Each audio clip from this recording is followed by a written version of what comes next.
Hey everybody, Miro Joe here. I want to show you how to paint an underwater scene. So I'm not just going to show you my techniques. I'm going to show you how I know where to put the colors to give it that look of the light blasting through and coming down through that water and hitting the sea floor. There's a reason it looks the way it does.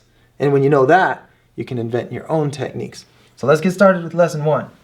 Okay, for starters, I need to decide what my sky is going to look like. And I'm thinking I want to do some sunset colors in there and make the sun low in the sky so that I can make that light blasting through my water. Whenever you see that bright ball of sun in a sky scene and it's got those sunset colors in it, it always changes color in this area, in this order. The brightest area is the whitest area, and as it gets dimmer, it gets yellower and it gets redder. And then it gets maybe violet before it fades to the blue sky if it has blue sky. So the order of colors is very important. How much of the color is not important.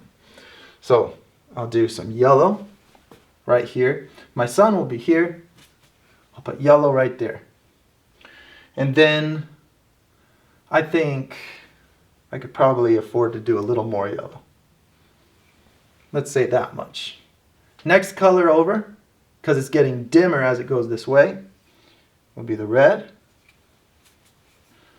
Let's get a little bit more.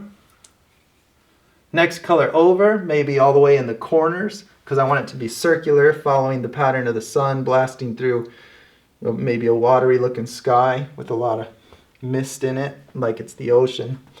So I'll just put a little bit of blue on. I don't want to have a lot down in here. Maybe this will be mostly orange by the horizons. Maybe up in here is where the blue will be. And maybe we'll just put a little dab up in here also. Now it's time to smear the paint around. And so I'm going to keep that water handy. And once I start smearing this paint around, it's going to start drying fast. See, so this is where I want the yellow. Right outside that inner ring where the sun is brightest. Then it's going to be the red next. I'll just grab some of that white in there and pull it over here.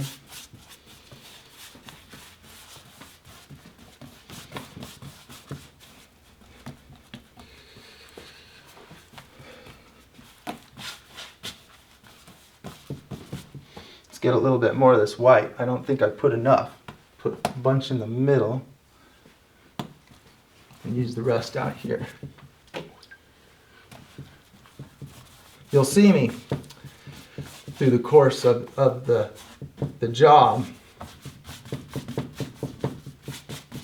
constantly dipping into that water bucket because the paint dries fast and it's, it just keeps it moving around for me.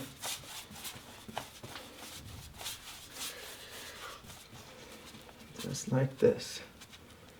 Let's use some of that white over here again. Now it's okay for these colors to bleed into each other as long as I still have the order visible.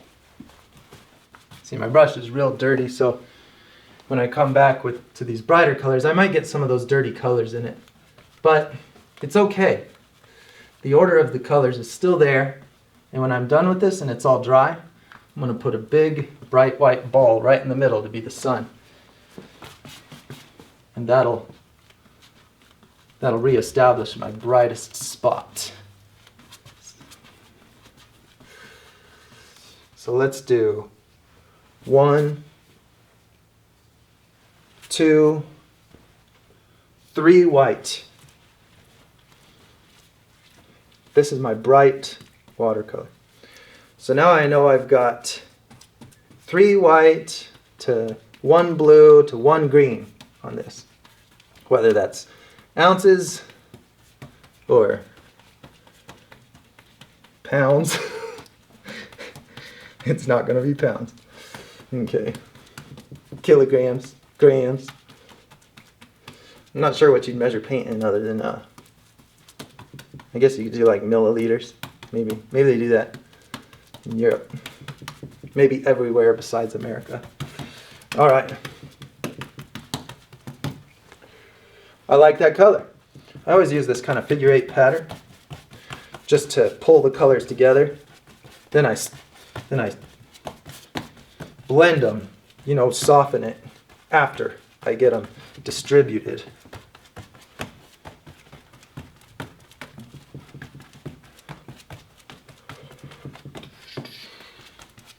It's kind of fun.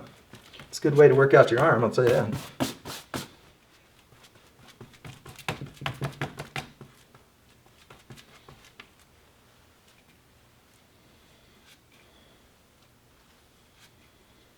Okay.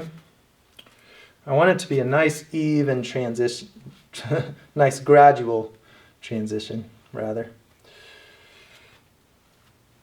I don't want it to look like there's a blue half and a green half.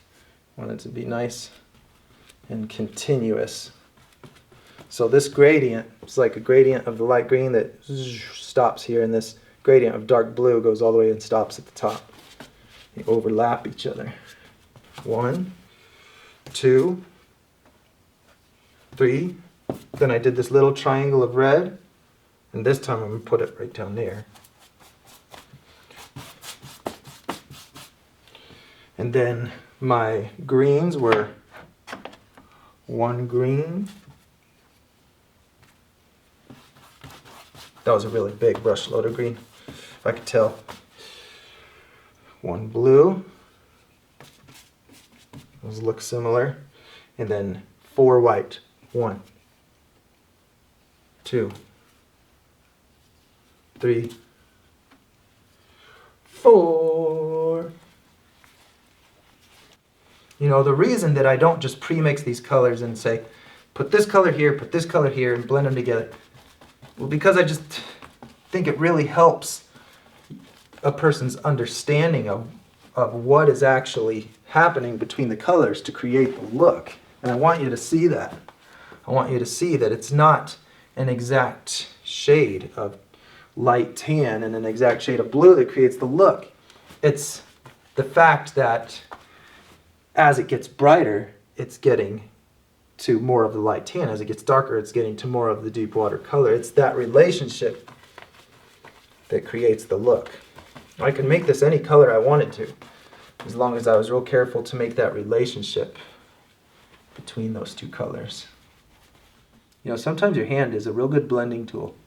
If you're careful, you know, I'm moving slow because if I move fast, it'll pull it right off of there.